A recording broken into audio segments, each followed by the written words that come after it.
COVID-19 pandemic is intensifying the inadequacies of South Africa's food distribution systems. But securing enough food to survive is simply not enough to overcome hunger and malnutrition, says experts. It is also about what people, especially children, eat and whether it is nutritious.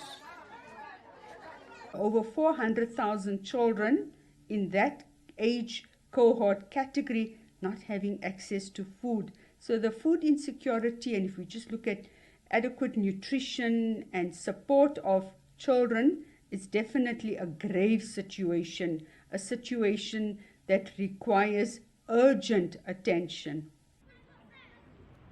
Nutritious food for children is a priority for their growth, but the coronavirus lockdown has disrupted distribution.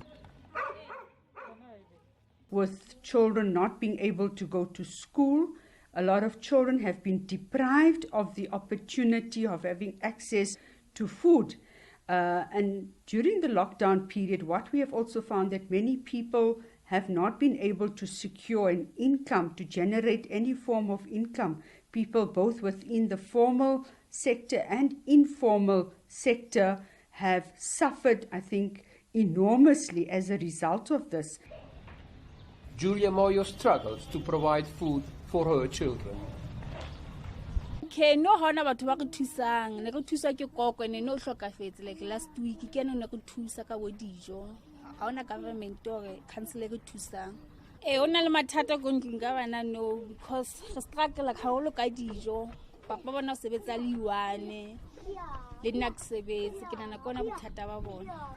Between 1/4 to 1/3 of children are stunted or too thin, according to the World Food Programme.